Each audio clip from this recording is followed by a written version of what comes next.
서울 외곽의 오래된 원룸에서 눈을 뜨는 한서진. 매일처럼 분주한 아침이지만 오늘은 유난히 지친 얼굴이다. 집세, 카드값, 병원비 월말이 오면 통장 잔고는 항상 바닥을 친다.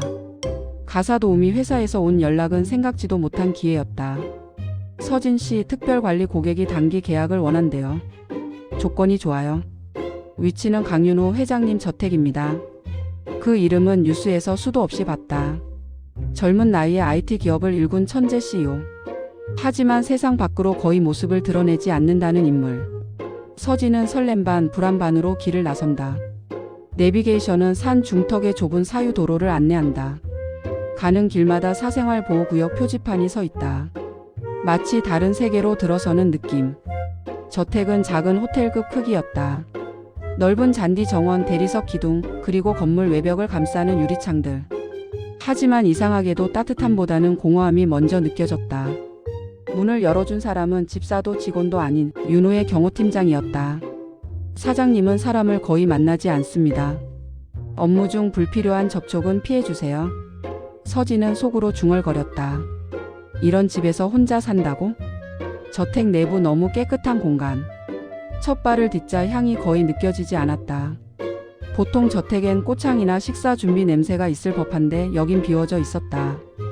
거실에는 값비싼 가구들이 정갈하게 놓여 있지만 생활 흔적이 없다. 컵 하나, 옷 한 벌, 신문 한 장도 눈에 띄지 않는다. 여길 누가 어떻게 살고 있는 거지? 서진은 정해진 청소 구역을 훑어본다. 주방은 새 집처럼 반짝이고 식탁에는 식사 흔적이 단 한 번도 없었던 자국이 그대로다. 본격적인 청소 불길한 조용함. 저택은 넓었고 공간이 많아서 작은 소리라도 메아리친다. 서진은 무음에 가까운 집의 분위기에 오히려 불안해진다. 1층을 정리한 뒤 2층으로 올라가는 계단 앞에서 잠시 멈춘다. 위층은 마치 누군가 숨쉬고 있는 느낌이 없는 층 같다. 그때 경호팀장이 말한다. 2층은 사장님 개인 공간입니다. 방해하지 않는 선에서만 청소하시죠. 말투는 공손했지만 서진이 넘지 말아야 할 선이 분명히 있었다. 2층 복도 첫 만남. 진공 청소기를 조용히 끌며 복도를 지나던 중 닫혀있던 문 하나가 딸깍 열리는 소리가 들린다. 서진이 고개를 돌리자 빛이 거의 들지 않는 어두운 방 안에서 한 남자가 걸어 나왔다. 검은 셔츠에 헝클어진 머리, 예상보다 훨씬 젊고 차갑게 느껴지는 눈동자. 바로 강윤우였다.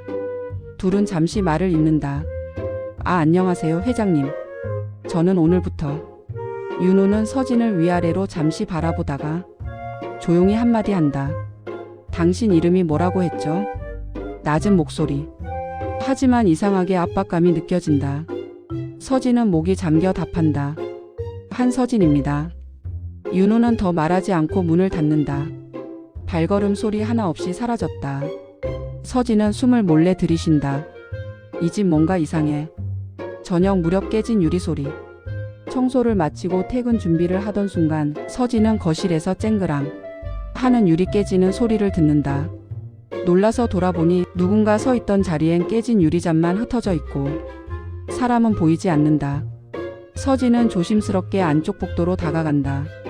그때 어둠 속에서 윤우가 나타난다.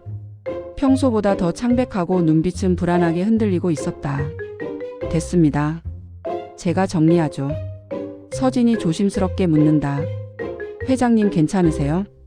윤우는 말없이 고개만 젓고 걸어간다. 그러다 한 걸음 멈춰 등을 보인 채 말한다. 아무에게도 말하지 마세요. 뭘? 무슨 일이 있었는지조차 알 수 없는 말. 하지만 그 짧은 문장에 묘한 절박함이 담겨 있었다. 엔딩. 조용한 집의 어두운 그림자. 퇴근하려고 신발을 신는 순간 복도 끝에서 문이 아주 조금 열리는 소리가 들린다. 2층 윤호의 방이 있는 곳. 서진은 문을 향해 올라갈까 말까 망설이지만 마음 한구석에서 설명할 수 없는 위화감이 계속 일렁인다. 복도 끝 어둠 속에서 누군가 서진을 바라보고 있는 듯한 기분이 든다. 그 시선은 윤호의 것이 아니었다.